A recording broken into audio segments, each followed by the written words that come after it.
Alright, the first thing I started with Stella was name recognition leading into recall. By name recognition, I just mean simply I started off by throwing food away from me, saying her name, and then getting excited when she came back, giving her two pieces of food or a better treat.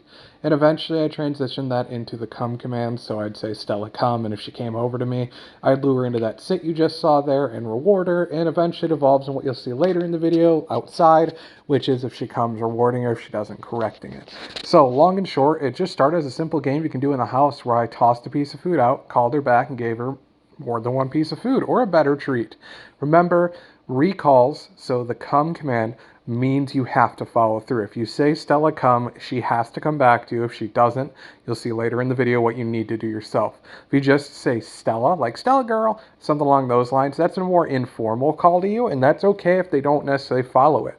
I do my best to try to build a good reward behind it, but it's just simply treats for coming back. Now, getting into more of the formal side of obedience beyond that simple game, we're going to go over some of the stay stuff. So right here, I'd asked her to sit, and she actually ignored me, so I marked her with a no and made her sit. So we're going to go over sit, stay. Sit, stay, play, stay, and down stays. All three have the exact same rules. If I ask her to sit, I say it once, and I wait, or she waits, pardon me, in that sit until I give her the release, which is free. I released her a second ago in the video, so that let her up. I'm pretty sure she was a little slow getting into that sit, that's why I had the hand gesture. But the idea behind it is you say sit once, she sits, and she stays. There's no reason to say stay. Sit means stay. And when you want her up, just free her up like I did right there. Now, right here, I'm showing you what it looks like to make her sit. So she didn't do anything wrong, and she was like, wait, I'm confused. I thought I was getting in trouble. If she does not sit, you put a little bit of leash pressure upwards and help a little bit on the butt, and that's how you make her sit. So if you ask her to sit and she doesn't do it, mark it no, give her a tug, and then lastly, put her into the sit if you have to. You're going to see me tugging and correcting for a couple different behaviors here in the video, so I'll bring them up as it goes. Now, we're going to go over our next part here. The stay part of sit is quite simple. Sit stays are the hardest stay for the dog, and with her and the hip issue she has, I wouldn't recommend doing long-term hardcore sit stays. I use them more in quick passing, but a sit stay means that you should be able to walk away and she holds that sit. If she does not sit, she breaks position, you're going to mark it no, correct her, and put her back in a sit in the same spot she started it. Now, on this next part for down, I'm not going to harp on a lot of verbiage because it's the exact same rules, except, shocker here, the dog has to lay down. In a down state, the dog needs to keep itself laying with chest down on the ground. If they squirm and crawl a little bit, you can let a little bit slide. Just know the more you let slide, the further she'll take it. You know that old saying, take an inch, or pardon me, give an inch, take a mile. That's what will happen with your downs if you're too lax. But the idea behind it is just like a sit stay. I say down one time and she goes down. If she does not down, we're going to mark it no and correct her, and then use the leash pressure downwards or even point downwards if need be. So sit stay is upwards pressure, down stay is downwards pressure. And just keep in mind, the free command is the only thing that should get her up. If she gets up for anything else, mark it no, correct her. So if she's scared, if she's excited, doesn't matter the reason. The biggest thing I will say though is always stand up for your dog. If she's in a down stand, someone scary is trying to pet her, that's not fair to her. Don't use obedience to hold her hostage for an uncomfortable situation. Alright, next up is going to be place. Again, just to repeat myself, I know it's the third time now. When it comes to the stays, play, stay, sit, stay, and down stay, remember there is no stay command. Just say place and she needs to go to the bed. Just like the other commands, you ask one time. If she doesn't do it, you'll mark it no, correct the behavior, and then lastly, if you need to, take her back to the bed. In most cases, especially for place, you should see if you catch her and mark it no, she'll go back on her own, but make sure regardless she's back on the bed after making the mistake. In this part of the video, I'm trying to step outside, which out of sight was the one thing she really had a hard time with me. I even had later where Stitch was out and she had a little bit of a hard time with the excitement for another dog. You'll see me kind of correcting in that, just like here. But if she gets off the bed, mark it no, correct her, remind her place. Now, again, in this video, I marked it no and she went back to the bed herself, but I still need to correct her. Just like how if you're speeding past a cop and they catch you on speedometer, you're probably still getting a ticket. She gets off, she did the crime, she needs to do the time, and in this case, a consequence. Now, this part here being what I kept for place is important because when you deal with mistakes in training, you want to make sure the consequence you have solves the problem. So here, the last time that I went outside, the dog broke. That time, I pushed a little further, I shut the door, Stella broke again. Both times I mark it no, correct her, put her back in a position. It's very important that early on you practice with a leash and then off leash or dragging it like in this video, but that you practice this as a routine outside of practical use, because the more and more you show her 1 + 1 = 2, the easier it is to show them 1 + 1 + 1 = 3, meaning that adding in complications like other dogs, other people's, to knock at the door needs to be done after she can do it calmly when it's just her, you, and the kids at home. Now, when it comes to something like this, that this is the farthest I could go and shutting the door really stressed her out, I always want to give things at least 3 tries. I kind of want to make sure in training, like with a kid, I guess would be a good way to put it, that they're successful. A kid and a dog both will get deterred from even things they enjoy if it's constantly consequence-based or constantly failure. No one likes to fail.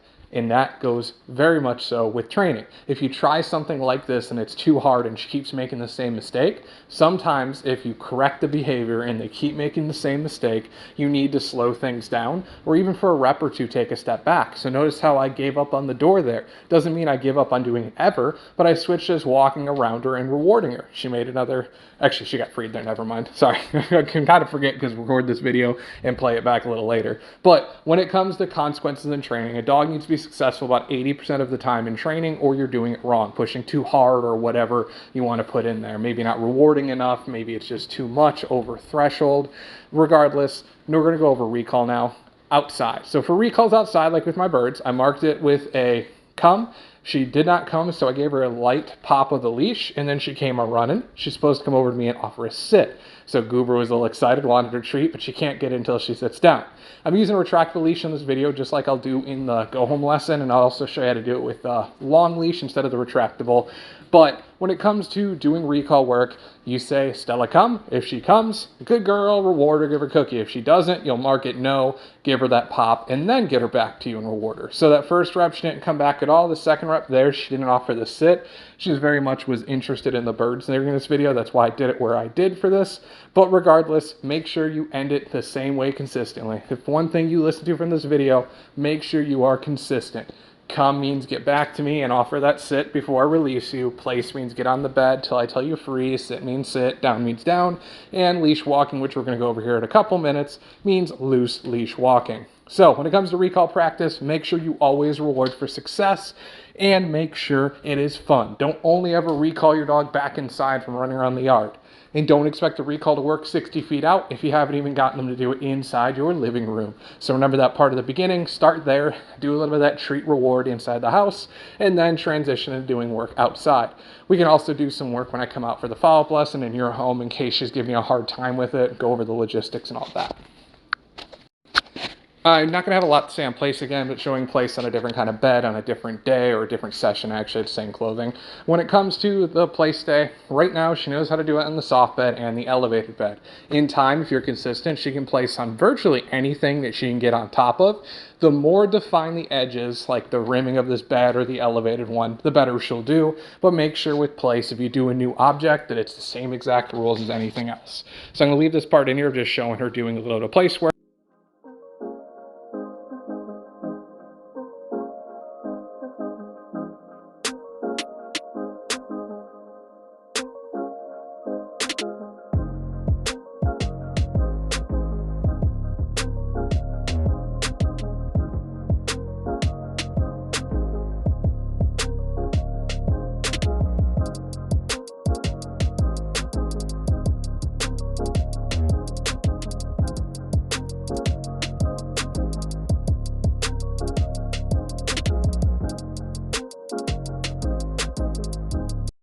Now, when it comes to her play sessions here, it's quite simple. She enjoyed her time with the other dogs in the house. This is even Cammy, my older girl, that can be a little bit grouchy.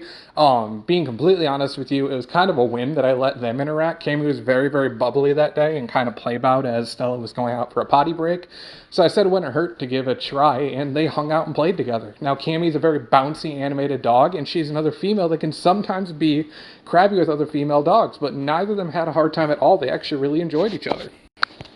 We're going to transition now into leash walking stuff. There'll be another video of her hanging out with Stitch, my boy, and we'll talk a little bit more about socialization there. But when it comes to leash walking, next to place, this is the next most important command you're going to have. Just like anything else, if she does what she's not supposed to, like there, she started pulling ahead, I marked it no and corrected her. In that case, I even did like a turnaround just to remind her, hey, go where I go. But leash walking its entirely and play stay in its entirety, pardon me, are both going to be safety measures for her. They're going to be safe places for her to where we're not going to let things happen to her, but we can't let her get away with bad habits. So we're not going to let her grumble, growl, pull, do rude things that she wants to do. Basically showing her, I will protect you, but you gotta in turn act polite when you see a stranger. Meaning that if you're walking down the street, you have to be able to tell that person back off. You have to advocate and show, because Stella doesn't want everyone loving on her. She loves her people, and that's fine. Strangers don't need to love Stella, and Stella doesn't need to love strangers. Your first job is to get her to walk politely like this with you, focus on you without having too much anxiety to pull her way home or, locking up and being scared or grumbling and growling. She went through a bunch of stores like Tractor Supply and Pet Sense down in Taylor, and she did a great job. Only once or twice did I even get a grumble for her, and it was usually from like cart, like what do you call it, like the push carts they have, kind of like the larger wheeled things that make a lot of noise like Home Depot has. So she does good in leash walking. Your job is to make sure it stays good by showing her it's fun to walk with me, I got your back, and even if there's kids playing on the playground, even if there's dogs on the other side of the fence, doesn't matter, me and you are having a walk together. But outside of the kind of reasons why we do the leash walking, the rules are simple. She needs to stay on your left-hand side, and it needs to be a loose leash. You'll see in the video I'm holding it with my left hand. There's enough slack to where she's not getting pulled until she tries to get too far ahead, and that's where I mark it no and correct her behavior. You lead the walk. You go where you want to go, and she is an additive. If you're going straight, she's coming straight. If she veers from where she's supposed to be, mark it no and correct her into position. Use that leash to either correct her forward, back, left, or right, whatever direction you need to put her in to get her back on your left in that proper positioning. Keep in mind, again, if she's scared, she might act out. But rules are rules even if she's scared. That's the only reason why she'll respect them. All right, this next part here is one of the hardest things for her in training, which is another dog distraction. This is one of the few times I actually had them do obedience around each other, and it's a little sloppy, but it goes to show following through with the dog when it makes mistakes. So here in the video, I had Stella on place, and I was bringing Stitch over and just giving him some attention. Stella wanted to join in, so I marked it no, made her go back to place, and I'm loving on Stitch. The idea behind it's simple. Play stay means place. Even if a dog's getting loved on that you like to play with, you still got to ignore it while you do what you're supposed to do. So this will be a big one for, again, if she starts getting into fights with the other dogs in the house again, or if she has trouble with a guest you have coming over. Place means stay on your bed. No one's going to bother you. But place also means you have to stay on that bed and not bother anyone else. So again, anytime she gets off, it'd be marking it no and correcting it. Was this a lot for her to deal with? Yes, absolutely. But this is one of those things that you need to work on. Showing her that when things come around that are scary, or things that are really interesting, place is still place until you free her up. And then she can have fun because she's playing around with Stitch in this video here. I left in some more playing with Stitch and Stella. They did a lot of playing together. Cammy did a session or two, but Stitch is my main socialization dog. He has the most fun with everyone. Stella did really, really good. I never really saw any tension or any issues between them when they were in the house or outside. I was a little cautious about like the water dish and training treats around each other, but I did a little bit of training where they both got foods and sat next to me and all that too. So when it comes to Stella, I'm assuming the issue is going to be more so what we'll go over in the lesson of maybe some owner guarding or just issues with the other dogs, because sometimes the other dogs, especially young puppies, can be the problem. Now Stitch is a young dog, he is a puppy, but he is pretty decently social and kind of gets cues from other dogs and respects